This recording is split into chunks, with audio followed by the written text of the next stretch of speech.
دراسة حول البككة ومعضلة علم كردستان. ضحى عشرات الآلاف من شباب الكرد بأنفسهم قرابين من أجل إعلاء علم كردستان شامخا يرفرف في أعالي السماء، فالعلم بمثابة الوطن، وهذا ما لا يحتمل النقاش، فكل أمة لها رموز تعرف بها وتفتخر. فحتى تاريخ الشعوب البدائية لم تخلو من الطوطمة التي كانت تتجسد رموز الأمة التي تذكرها بأصولها، فالعلم رمز به يعرف الإنسان، أي هو ذاكرته وهويته القومية. ونحن الكرد لدينا أيضا راية ورموز مقدسة، غير أننا اختلفنا في هذا الموضوع كباقي المسائل الخلافية الجدلية، بحيث بلغ الأمر بأن تعادي لبعض الأطراف علمها ورمزها، فالكوريتان الشمالية والجنوبية على سبيل المثال، ورغم العداوة بينهما فالعلم الذي ترفعه كوريا الشمالية تحسبه كوريا الجنوبية كعلم لها، ولا تقول بأن هذا العلم لا تمثل كوريا، بل ولا يناقش الكوريون بشأن العالم أبدا. والأمم التي انقسمت على دول في أوروبا هي الأخرى لا تناقش في هذا المجال إطلاقا. إذن فمن يفعل ذلك؟ الكرد يفعلون ذلك، فعالم من الأفكار اليسارية المتطرفة بقيادة البككة ناصبت عداء عظيما لعلم كردستان، والرائد في قضية العداء هذه هو مصطفى قراسو. فالبككة لا تقبل بعلم كردستان ولا تعترف به، كما لا ترفع هذا العلم الملون في أي أنشطة لها إطلاقا. فأول مرة رفعت فيها البككة علم كردستان كانت فترة انعقاد مؤتمر الشعب عام 2003-2004.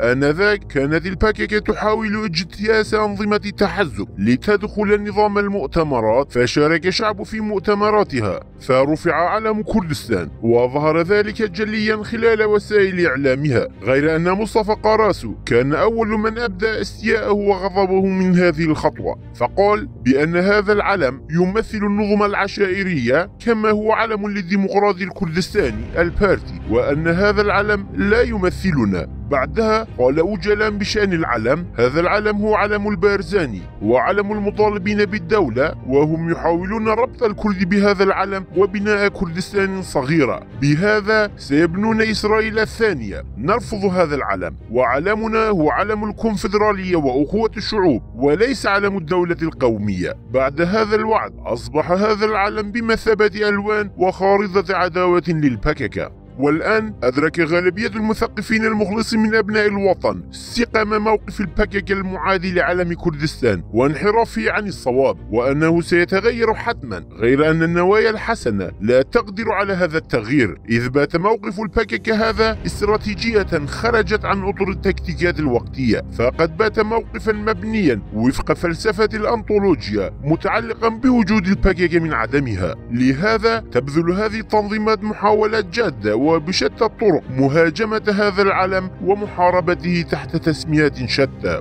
البككة علم كردستان رمز للرجعية والتخلف. عندما استسلم أوجلان عام 99 وعاد لحضن تركيا غير على وجه السرعة أيديولوجيته، وانحرفت أقواله بشأن القومية الدولة، وتحايل كثيرا على الشعب الكردي وضلله، وعليها أبدى مفهوم القومية رجعية وتخلفا، وبهذا سار على نهج بعض المفكرين وفلاسفة الحضارات الغربية واقتدى بهم، وبالأخص أمثال موريبوكتشين. فعلى الرغم من 100 عام من فقدان الهوية القومية والإنكار والاضطهاد ونسيان اللغة الأم، فمواطنو أعظم دولة في العالم ألا وهي أمريكا يتمتعون بكافة حقوقهم من المواطنة، ويمتلكون هوية وجوازا هو الأرقى من بين كافة دول العالم، كما ويحق لهم التحدث بأية لغة شاءوا. تلك القوة التي لو أرادت تدمير دولة لبدأت من المدارس، فمن الظلم أن يصبح مواطن أمريكي يتمتع بهذه الحقوق صنما يعبد لشعب مضطهد ومظلوم لا يملك أي هوية أو أرض لغاية الآن.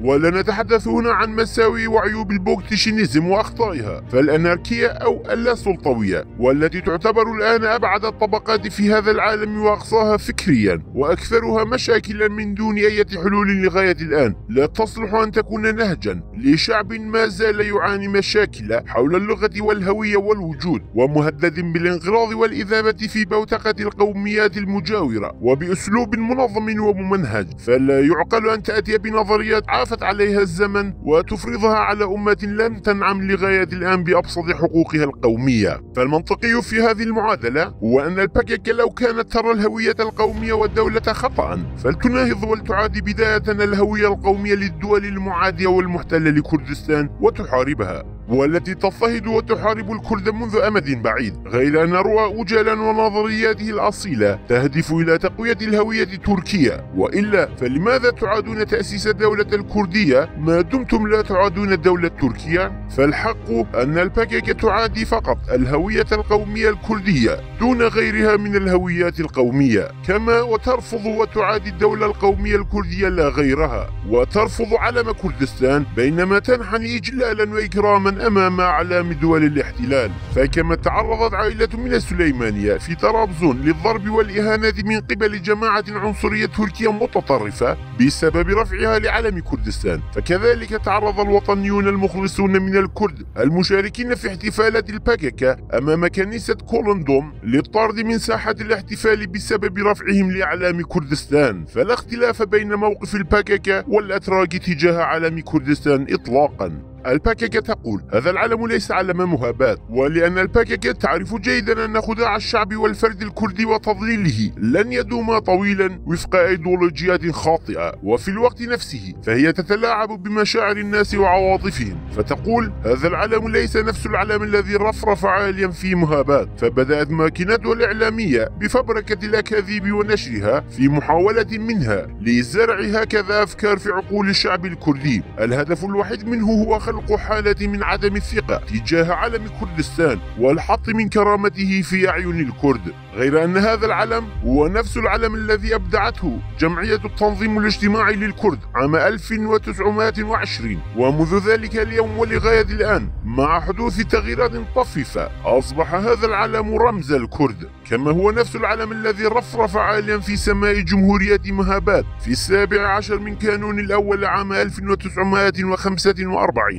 ليتم الإقرار والمصادقة على هذا الرمز من قبل برلمان كردستان المنتخب من قبل الشعب الكردستاني في انتخابات رسمية نزيهة. والأمر الذي ينبغي على الباكيكة تقديره واحترامه هو إرادة الشعب الكردستاني وبرلمان كردستان، وما تخفيه الباكيكة وراء معاداتها لهذا العلم هو عداوتها اللدودة لحكومة إقليم كردستان. فهي تسمي كيان إقليم كردستان الشرعي والسياسي باسم الجنوب فقط، ولا تعترف بحكومة إقليم كردستان. فرفض علم كردستان هو رفض لحكومة إقليم كردستان. ومع أن واقع كردستان سوريا غربية كردستان لا يمتلك أي صفة رسمية دولية بل يدار من قبل بعض كوادر الباكيكة، تم اختيار علم لهذه الإدارة. ورغم هذا فحكومة إقليم كردستان وإعلامها تسميها بالإدارة الذاتية لغرب كردستان، ولا تكتفي بتسميتها الغرب فقط، وباستطاعة هذه الإدارة رفع علمها في كافة أنحاء إقليم كردستان، غير أن علم كردستان لم يرفرف هناك أي كردستان سوريا سوى فترة قصيرة تخللت فترة استئناف المفاوضات الجارية لتوحيد الصف الكردي برعاية أمريكية. فحقيقة الباكيكة الحزبية وازدراعها للقيم والمقدسات القومية بحاجة لإيضاحات، فمما لا شك فيه أن عداوة الباكيكة لعلم كردستان نابع من عداوتها اللدودة للكرد والكرديات والقضية التحررية الكردستانية.